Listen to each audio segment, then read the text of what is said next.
We are back with another dilemma. I'm Emma, And I'm Brian Um, Burns.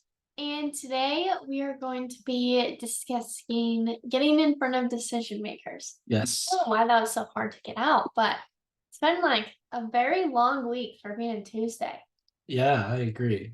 I don't know why. It's just so draining. I think after just a good week last week, getting ramped up for this one, I'm like dragging a little bit. But we're excited to be talking about how we think is best practice for getting in front of decision makers and talking about a little bit of the success we've had or have. And Yeah, yeah, cool. All right. So so all right. when you're getting in front of a decision maker, first of all, let's define what a decision maker is. Who's the decision maker in your world? Are decision makers different? Is What yours procurement? what title are you trying to get to? Usually it's like CHRO, VP of HR, or CFO. Those are probably the main decision makers. I have had like procurement be a decision maker at one point Okay. for one company, but Sometimes operations, sometimes yeah, what's CIO, chief information off? yeah, or CTO, Chief Yeah, Technology Officer. it's there, but I feel like for most cases, it's the human resources department or the financial department. Yeah, so for me, there is head of procurement, head of contingent workforce. Many times it's the CHRO, the head of the HR department, um, or chief people officer, depending on what they use for titles. Sometimes the CFO is involved. So those are the people that I'm targeting to get in front of, Yeah, decision makers. it is a little bit different, but pretty spot on, I'd say. Pretty similar. Yeah. So now that we've identified who we're reaching out to, now let's talk about how we get in front of those people. Because you have to think, like, since Since we're they not the only company that's Right. trying to get in front of them. And because they have a chief in front of their name, they're typically important people and they're busy and they don't have time to just take every phone call that comes through. Thumbs, yeah, Yeah, exactly. just waiting for a phone call. So Mhm. what do we do to convince them to answer the phone?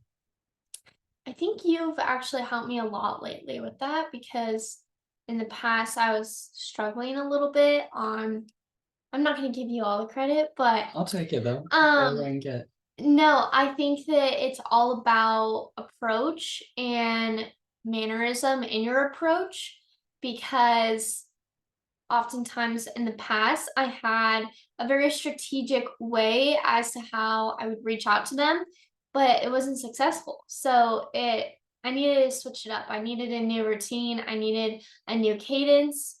Um and so I think that's what we kind of dialed in. Not to say my old cadence wasn't good because I think it did prepare them for the final approach.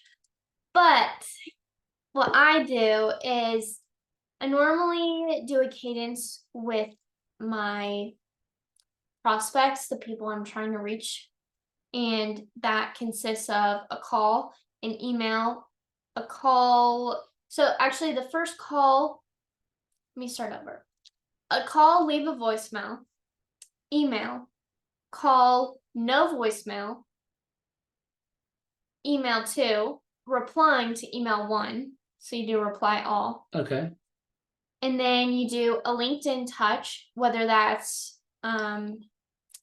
sending them a message via LinkedIn or just requesting to connect. Yep. And then another call with a voicemail.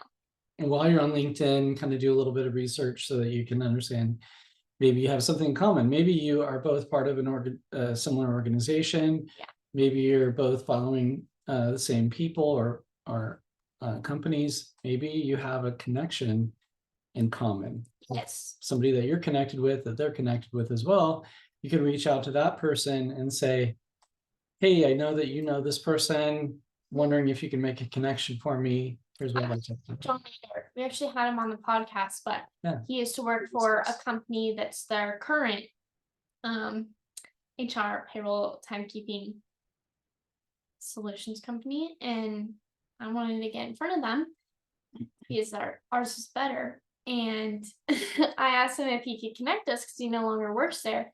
He said, "Yeah, no problem." And so he gave me some intel, and yeah, it was cool. But you definitely want to. Yeah, even if they can't connect you, they might know some information about the company or something that'll help you get in, Yeah. right? Yeah, and that's exactly what it was. Is he had some information on them. He knew who the decision maker was. He knew who I should reach out to. He even mentioned, "You can say my name. We have a really great rapport." Yeah. Cool. So you made phone calls, you've done emails. What about mailer? so I think that's kind of separate. In a lot of cases, I do use it a part of my cadence, but on the day to day, I'm doing that cadence no matter if I'm sending them mailers. And then as my last touch, I'll actually do an Outlook invite, which might be strange. However, I think Done that, yeah. it's kind of a direct way to say, "I am not taking no for an answer until you decline this and tell me to F off or screw off or whatever." Because that's exactly what I'm looking for. Like, I'm looking for the no's or the yeses, and I don't want the maybes or no answer. Like, Right. that is what anyone else is gonna get, and I would just like you to be as transparent as I am. So I'm just gonna send you a meeting invite, and you can accept it or decline it. But I do send them mailers prior to sending that. You gotta butter them up a little bit. Sure. So I'll give you something free and you give me 15 minutes of your time. Yeah. But it just really depends, because if it is a decision maker, I really do want to get in front of them. So I think being very So what kind of direct. mailers have worked for you? What have you used? So I've used a few. I like to go through Sendoso because it's very easy. But normally I will send like a Starbucks gift card, Amazon gift card's very big. So another touch I do is actually a survey. I'll send out type form surveys, and that'll allow them to fill out their information. At the end, I'll then give them a $25 gift card to Amazon or Starbucks. But I will also give it to people who I'm just trying to get hold of. So I'll say, "Hey, I would love to have coffee with you on this meeting. Here's $25 Starbucks gift card. Please accept my invite." And I don't know, I think it's kind of a good way to say, "Let's have coffee together, but virtually, and tell me more about your company," without being, I don't know, too harsh about it. Too forward. Yeah. Yeah, I like the idea of once we booked it to send them a Starbucks card so that you can kind of ensure they're going to show up, because they'll kind of feel obligated once they receive that.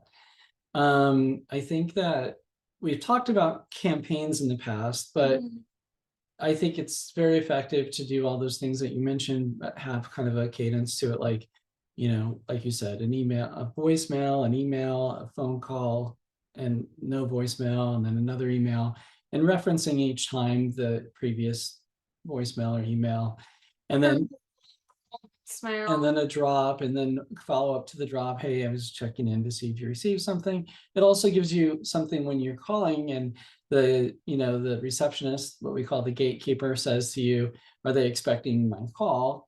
Well, yes, they should be. They're expecting my call because I sent them something, and I'm following up to see if they received it. And and so those are all great things to do.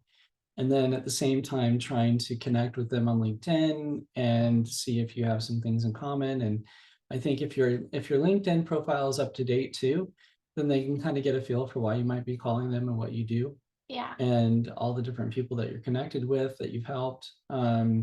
Maybe even, something I've had customers do is write a recommendation for me on LinkedIn. So when a new prospect I'm working on looks, they'll see, oh, there's other CFOs, CHROs that have said something nice about me. So they know that I've been helpful to them. That there's like a personality behind the face, Yeah. and There's you're actually a person. actually trying to have a conversation with them. You're not just trying to annoy them.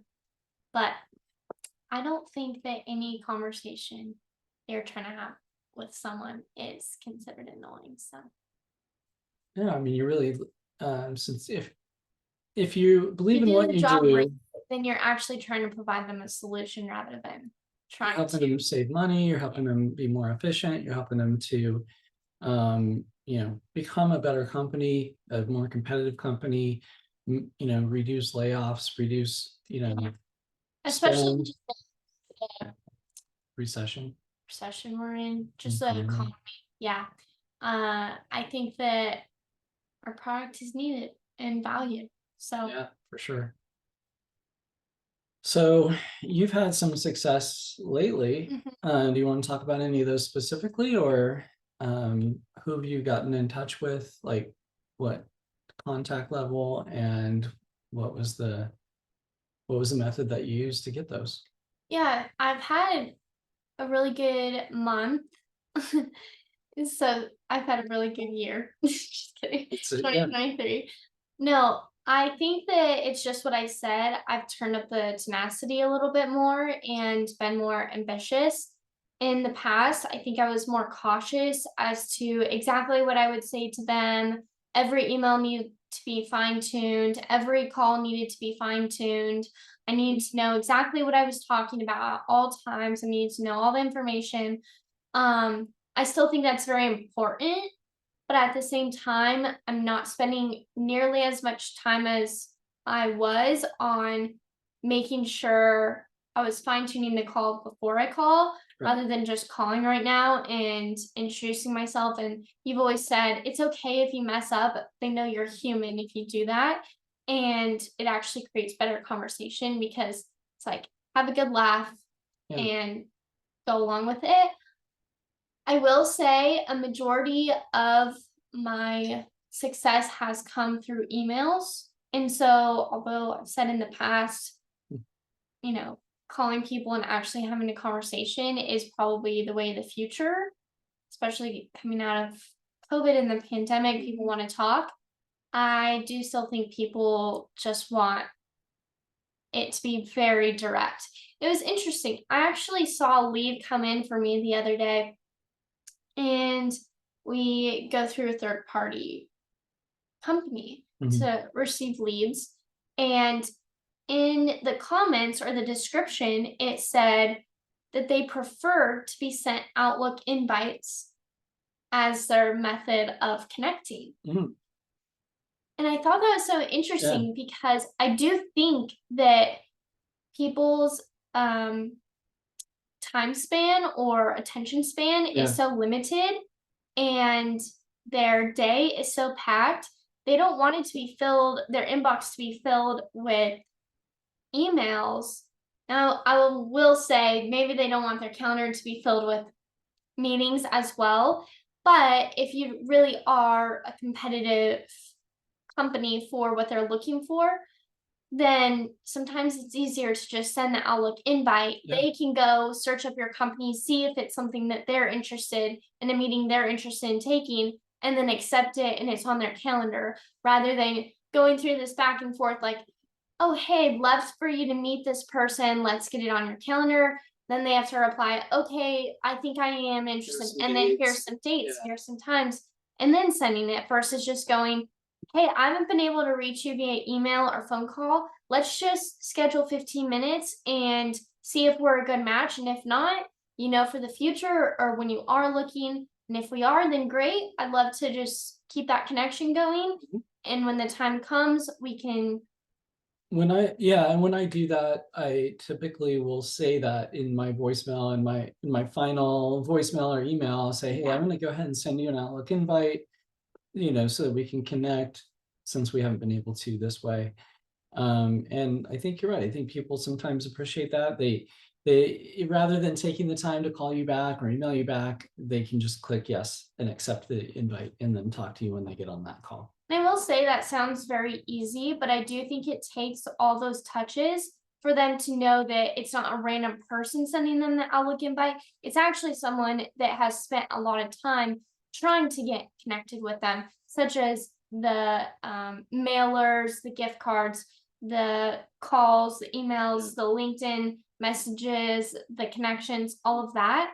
Um, it really does take all of that for them to go, okay, this isn't a random company and a random person. I've seen her face everywhere. I think I should probably take this. Yeah, I heard her name, I saw her face, I saw emails.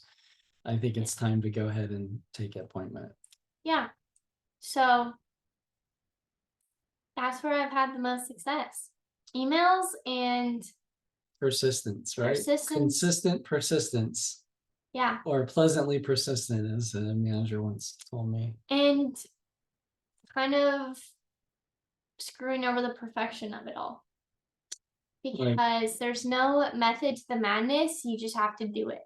I think I once heard of not I think I heard once heard a quote. I once heard a quote and it said, do now, fix later. And that's pretty much just like even when we were starting this, we didn't really know like what we were doing. We still don't really know what we're doing. We just like talking and we like hanging out and sharing our advice. And we just released it. But then over time, we've gone back and we've adjusted little things. We've done photo shoots or for like the what is it called? Thumbnail. Thumbnail. We've fixed our audio. I don't know. Just done We have like a jingle. we have a jingle. Compliments of Matt Cahill. Yeah, no, we've just found little things that we'd like to adjust. And I think that's how to go about it is you really just want to send the email and make the phone call.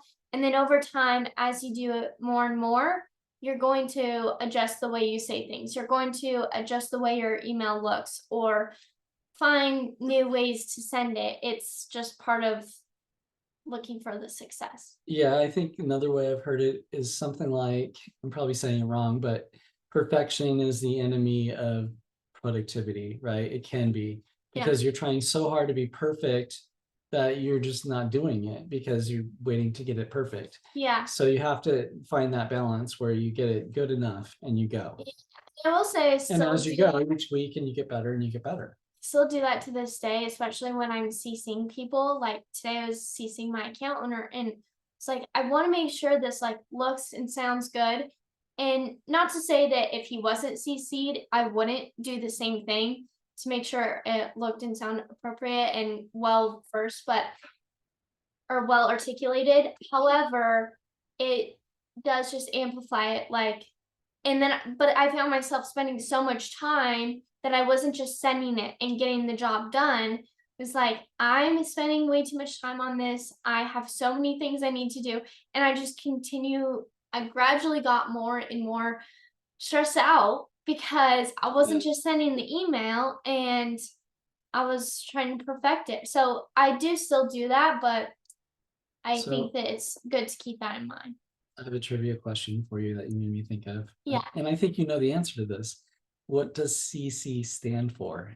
Carbon copy. And why is it called carbon Because copy? back in the old times, Way back in the day when I was a young lad, correct. there and was so a- to use that little yellow sheet behind the paper, and you had to write it, and so sometimes when blue, and it would have like ink embedded in the paper that goes between the we've top talked and about the, this. and as you write, it makes a carbon copy of it. When people used to break their hands in school, I got to use that paper Yes. because I had to take notes for them. And then so give them a copy. I would carbon copy the notes and give it to them. And I really thought it was the coolest thing. Yeah, and now we still call it carbon copy, although it's just a copy. There's really no need for the extra C. It's just the C. Copy. Yeah, that sounds cool.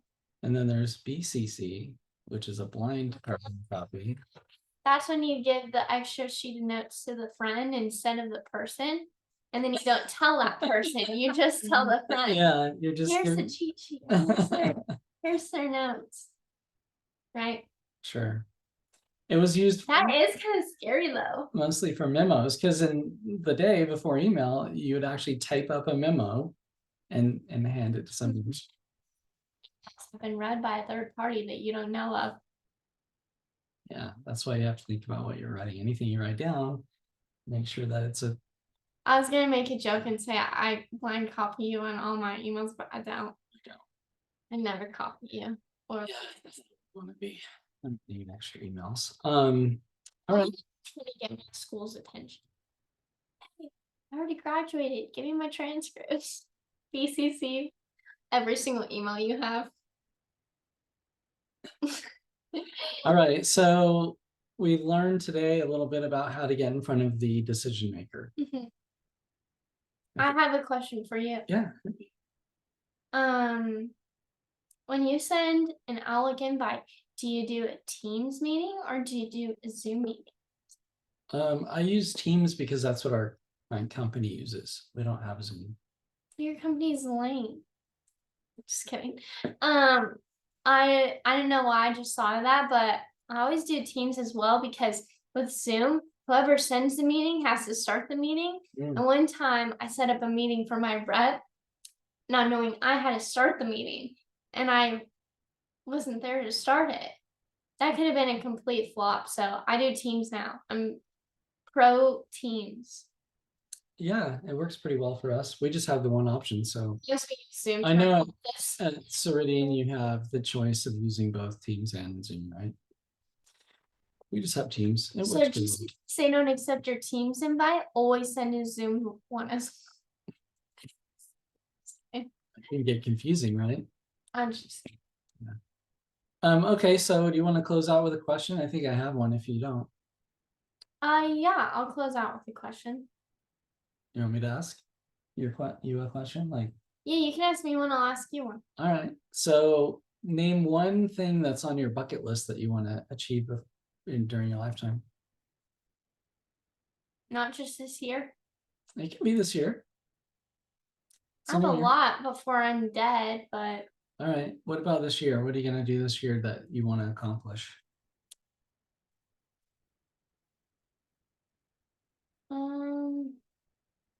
so the women's soccer team is playing in Australia and New Zealand, and I really think it would be super cool to go see that.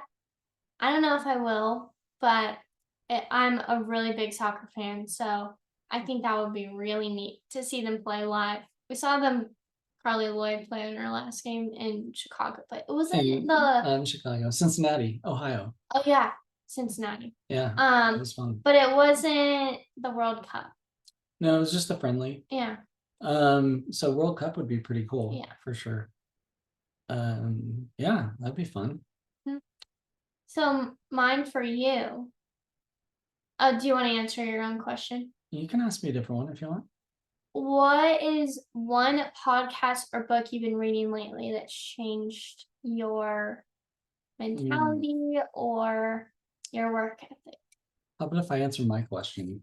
Okay, go ahead. Because I'm reading books that have, I do read, but the book I'm reading right now has more about. You're supposed to say The Daily Dilemma. The Daily Dilemma, of course. I listen to Ben Shapiro and I listen to a guy named Anomaly, and I try to mix that with some other stuff, but those are podcasts. Books, I'm reading one more on relationships because I'm in one and trying to make it better. So his needs, her needs. That's the name of the book. It's a good book. And my bucket list, one place I'd like to go to Israel. I'd like to go to Israel. I'd like to go to Scotland. Those are two places that I'd love to go before I die. Yeah, which will be any day, so we better get that done. Yeah, that's true. That bus is coming. So I'm just kidding. Well, thank you guys so much for joining us today on our podcast. And for everyone watching, I think we both just want to say a little thank you. I've received so many compliments lately, and ones that aren't needed are shout outs that definitely aren't needed, but have definitely made my day and my week just from certain people that say, "Oh yeah, we watch it," or "We can't wait to listen to it." And I think it's really cool to get to connect to everyone on LinkedIn or people we've worked with in a different manner. Even though we don't get to see each other every week or every day, it does just give us a chance to have a conversation and hope that people enjoy watching us or listening to us. Yeah. And And if you so, have ideas that we haven't, if you have a topic you'd like us to talk about, please, write that in the Absolutely. comments. Or if you have, some points on the topics we have talked about that we didn't consider, we'd love to hear it. guest. We would love to have you as a guest and we could squeeze you in our schedule. Yeah. So yeah, just let us know and thank you again for watching and we'll see you next week for another dilemma. Bye guys.